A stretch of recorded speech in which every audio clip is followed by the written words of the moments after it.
네, 서울 여의도 광역방송센터입니다. 여의도 초대석, 오늘은 우리 농어촌 문제 얘기해 보겠습니다. 국회 농림축산식품해양수산위원회 더불어민주당 서삼석 의원 스튜디오에 모셨습니다. 의원님, 안녕하세요. 안녕하세요. 지역구가 농어촌이 공존하는 전남 영암 무안 신안인데 지난달 26일, 그러니까 지난주 화요일이죠. 국회에서 근본적 쌀 수급 안정 방안 마련을 위한 정책 토론회를 개최하셨던데 이게 뭐 어떤 토론회인가요? 금년 모짜리를 준비할 시기인데도 불구하고 작년에 생산된 쌀값을 걱정하고 있는 것이 대한민국 농업 농촌의 현실입니다. 참 너무하죠. 네. 그래서 다시금 무엇이 문제인가를 전문가들을 초청해다가 네. 대안을 마련해 보는 그런 자리를 마련했었습니다. 물론 이제 네. 공동으로 주최를 했는데요. 거기서도 이렇게 집약된 의견들은 대부분 네. 최저 생산비가 보장된 네. 가격 안정이 주를 이뤘다고 해도 과언이 아닙니다. 네. 이게 뭐 도시에 거주하는 사람들 입장에서는 쌀값 내려가면은 뭐 싸지니까 좋은 거 아니냐 뭐 이렇게 생각할 수도 있는데 이 쌀값 이게 뭐 정확하게 어떤 점이 뭐가 문제인 건가요? 작년 4월 대비 금년산 쌀값이 네. 약 한 15%가 하락이 됐습니다. 15%의 작년 대비. 네네네. 80kg 기준 15%가 상향을 해도 네. 시원찮은데 15% 떨어졌다는 것은 네. 정부의 정책에 문제가 있다는 거 아니겠어요? 네. 쌀값이 또 농산물 가격이 네. 시중 물가에 미치는 그런 영향을 자꾸 이렇게 문제 삼고 그러는데 네. 결코 저는 그건 아니라고 생각합니다. 네. 예를 들면은 네.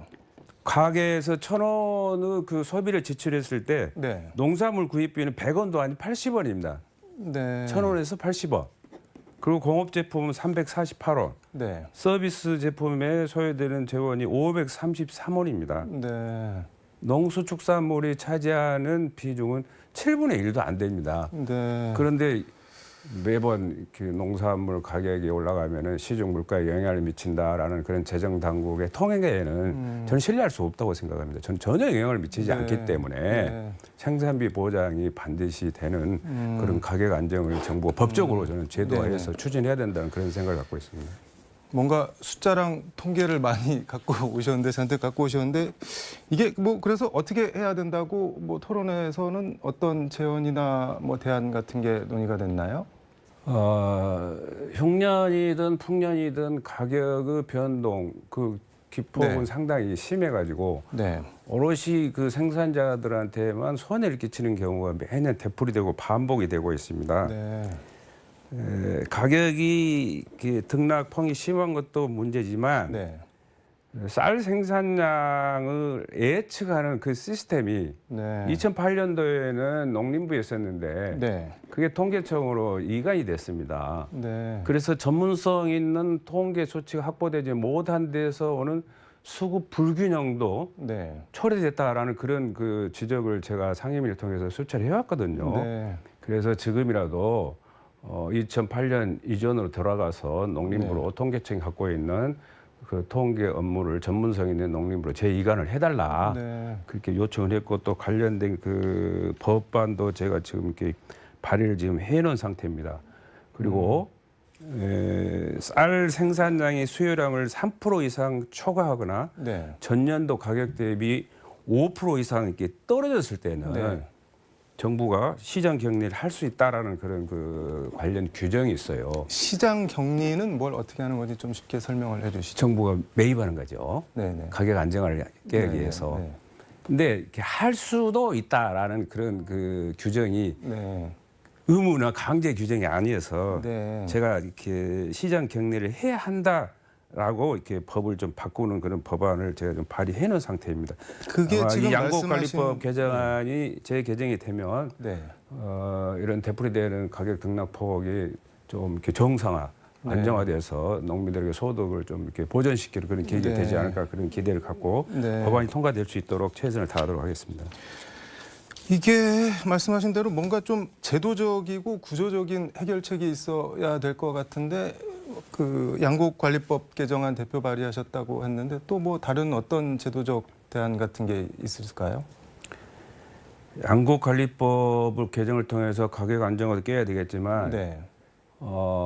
기후 변화, 이상 기온 뭐 이런 자연 재해로 인해 가지고 네. 피해를 본 그런 생산 농가들에게 대해서만큼은 네.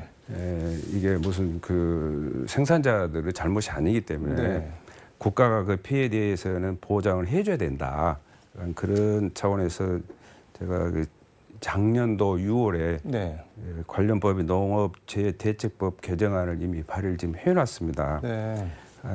이것도 이렇게 차기 정부를 잘 설득해서 네. 여야 의원들과 함께 이 법안이 좀 통과돼가지고 네. 정말 그 시름에 겨워하고 있는 생산 농민들한테 희망을 주는 네. 네. 그런 법안이 통과될 수 있도록 그 노력을 하겠다는 말씀을 드리고 차제 우리가 그 물가 차원에서 쌀을 들여다볼 게 아니라 식량 안보 차원에서 쌀을 들여다봐야 된다. 네.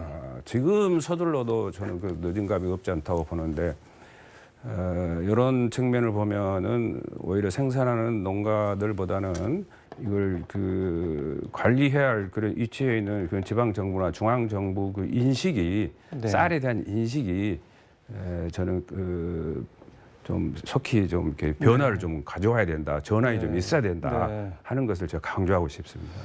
지금까지 이제 말씀한 걸 짧게 좀 정리를 해보면은 쌀값 등락 폭이 너무 급격할 때는 국가가 개입해서 조정이나 정리를 좀 해줘야 되고 쌀값은 물가가 아닌 식량 안보 차원에서 접근을 해야 되고 자연재해 같은 경우에는 이것도 국가가 뭔가 좀 대책을 보상을 해줘야 마련해서 된다. 그 지금 쌀 얘기 쭉 했는데 지금 의원님 지역구 무안이 전국 제1 양파 생산지라고 하는데 뭐 양파 뭐 좀 더 넓히면 전남이 파, 마늘 이걸 뭐 파속 채소라고 하는 모양인데 이 파속 채소들 가격도 불안하다고 그러는데 이거는 왜 그런 건가요? 모든 농수축산물이 그렇지만 특히 파속 네. 뭐 양파 또 마늘 뭐 대파 같은 그런 종류의 농산물은 가격 폭등이 쌀보다 더 심합니다. 예를 들면 뭐 수요 공급에서 오는 문제도 있겠지만 네. 특히 그 기후로 인한 그런 문제 이런 것들에 상당히 영향을 미치고 네. 또 공산품에 비해서 저장성이 좀 약하기 때문에 그런 데서 오는 그런 문제들이 많이 있습니다. 네. 이런 문제들도 쌀과 마찬가지로 네. 일거에 해결을 하려면은 그 시설 좋은 그 네. 비축 기지 쉽게 말하면 창고 네. 성능 그런 창고들이 많이 좀 확보돼야 되겠고 네. 지역사회 보탬이 되지 않겠냐 그런 생각을 갖고 네. 있습니다. 법안 얘기 몇 개 했는데 이달 초인데 지역 농림업 발전 사업 협력 촉진에 관한 법률안을 대표 발의하셨던데 이건 뭐 있는 법안 개정안이 아니고 제정안인 것 같은데 뭐 어떤 법안인가요, 이거는? 제가 4년 동안 제가 주장을 해와가지고 네. 겨우 이렇게 이제 성안을 해서 좀 제출해서 네. 지금 상임위 지금 계류 중인데 네. 그 간단하게 말씀드리면은 지방자치단체도 어렵고 협동조합도 어렵다. 지방자치단체나 협동조합이 하는 일이 유사하니까 네. 그런 그 적은 예산으로 효율성을 제고하려면은 지자체하고 협동조합하고 좀 상생하고 좀 협치를 하자 네. 하는 그걸 이렇게 제가 계속 그 주장을 해와서 이걸 법안으로 좀 성안을 해놓은 상태입니다. 뭔가 지자체랑 조합이 좀 체계적이고 유기적으로 협업을 해야 된다는 말씀인 것 같은데 이게 지금 지방 소멸 뭐 이런 말이 공공연하게 나오는데 뭐 발상의 전환, 뭐 특단의 대책 이렇게 말하면 좀 너무 쉬워 보이긴 하지만 어떤 게 있을까요? 그런 게 발상을 전환할 만한 게?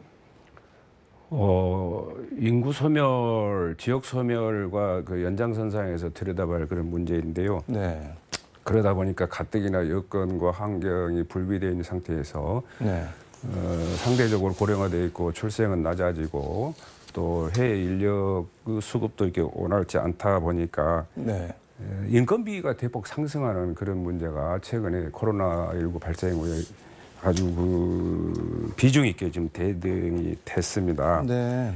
이런 문제들을 종합적으로 해결하려면은 관련된 법을 가지고 정부가 지방자치단체를 들여다봐야 되고 네. 인구와 지역의 소멸 위험도가 높은 지역에는 특별 배려를 해야 된다. 네. 그런 차원에서 제가 그 21대 국회에 들어와서 제 1호 법안으로 인구 소멸 위기 지역 지원에 관한 특별법 제정안을 이미 발의해가지고 네. 행안위에서 타법과 함께 지금 그 논의가 좀 되고 있습니다. 네. 쉽게 말씀드리면은 인구가 적다 보니까 그 의료 시설에 대한 그런 정부 차원이나 민간 차원에서 투자가 현저히 떨어져가지고 네. 뭐 산부인과가 보기 드물다는 등 그리고 또 고가의 장비가 이렇게 네. 뭐 접하기가 뭐 어렵다는 등 이런 것들이 있어요. 그래서 정부가 시도별로 거점 그 의과대학도 좀 설치하고 거점 병원도 좀 설치해라.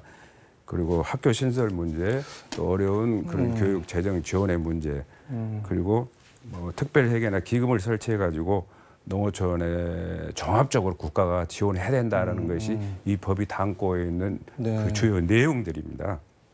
이게 지금 그러니까 뭐 요약하자면은 인프라를 좀 지방도 잘 갖출 수 있도록 정부가 적극 역할을 해야 된다 뭐 그런 취지인 거죠. 법으로 보장을 해줘야 된다. 법으로. 예. 2022년 전국 산단 대개조 사업에 전남 서남권 산단 대개조 사업이 최종 선정됐다고 하는데 이거는 또 뭐 어떤 내용인가요? 영암의 대불산단이라는 큰 공단이 있습니다. 네. 그 역사가 좀 됐죠. 그래서 쉽게 말하면 건축으로 보면 리모델링할 시점이 됐다. 또 그 조선산업 또 부가가치가 높은 그 소형 선박 위주로 가는 그런 경향도 있으니까 거기에 네. 맞게끔 가야 된다. 또 그 산단에도 인력 수급이 원활하지 못하다 보니까 스마트화해야 된다라는 이런 그 세 가지 관점에서 정부가 3년간에 걸쳐서 약 한 3,600억을 네. 영암, 대불, 또 해남 하원, 또 목포 삽진 네. 공단에 그 지원하게 하는 그런 그 정책입니다. 네. 지역에 있는 그런 산단의 개념을 넘어서 글로벌한 그런 산단으로 발전할 수 있는 네. 아주 그 촉매적인 그 동기부여의 역할이 이 사업의 의미가 네. 있다고 저는 생각합니다. 이게 뭐 의원님이 최근 영암 무한 배수 개선 사업비 뭐 620억 원 확정 등등 좀 몇 가지 더 물어보고 싶은 게 있는데 시간 관계상 앞으로 하셔야 할 일이 많을 것 같은데 그냥 압축해서 뭐 당부하거나 마지막으로 이 말은 KBC 시청자께 하고 가야겠다 싶은 말씀이 있으면 편하게 한 말씀 부탁드리겠습니다. 코로나19 이후에 가뜩이나 뭐 어려운 것이 우리나라뿐만이 아니라 세계적인 현상입니다. 그 중에서도 농어민들이 상대적으로 더 많은 그런 박탈감을 느끼고 있습니다. 네. 정부는 헌법이 명시하고 있는 한도 내에서 농민들이 생산해내는 가격 문제, 생산 부분에 대한 그 유통 문제 이런 것들에 대해서 좀 심혈을 기울여서 농민들에게 이익이 되는 그런 그 관점에서 네. 새 정부가 좀 바라봐줬으면 좋겠다는 그런 말씀을 드리고 네. 시청자 여러분은 뭐 이렇게 훌륭한 그런 생산자이기도 하시고 또 현명한 또 소비자이시기도 합니다. 어려운 그런 농업민들에 대해서 좀 더 이렇게 더욱 더 관심을 좀 많이 가져주시고 또 성원도 좀 많이 해주시면 좋겠다. 그래서 정부는 생산자의 소득을 보장해주고 또 지자체는 소비자의 안전한 먹거리를 생산해내는 것을 담보해주는 그런 지원 정책을 좀 이렇게 확대해줬으면 좋겠고 그래서 이런 것들이 잘 이루어져 가지고 우리 사회의 건강한 생산과 소비 문화가 이루어졌으면 좋겠다 하는 말씀을 드리고 또 저 또한 저 위치에서 이런 일들이 잘 진행이 될 수 있도록 우리 농업민들에게 도움이 될 수 있도록 희망이 될 수 있도록 네. 노력을 하겠다는 말씀을 드리겠습니다. 오늘 뭐 얘기는 못했는데 인수위가 세계 최대 규모 신안 해상 풍력 단지 조성 사업을 뭐 재검토하겠다고 밝혔는데 그거 관련해서는 다음번에 한번 의원님 모시고 다시 한번 얘기 들어볼 수 있도록 하겠습니다. 오늘 말씀 잘 들었습니다. 감사합니다. 감사합니다. 네, 민주당과 정부가 지난주 쌀 시장 격리 당정 협의를 열고 쌀값 하락폭 확대를 막기 위한 추가 매입 조치 등에 나서기로 했습니다. 농자 천하지 대본, 농사는 천하의 큰 근본이라는 말이 있습니다. 의미가 좀 바래진 감이 없지 않아 있지만 어느 정권이냐, 정권 교체와 무관하게 농어촌과 도시, 중앙과 지방이 더불어 상생하며 살 수 있도록 함께 배려하고 노력했으면 좋겠습니다. 지금까지 서울 여의도 광역방송센터에서 전해드렸습니다. 광주 나와주세요.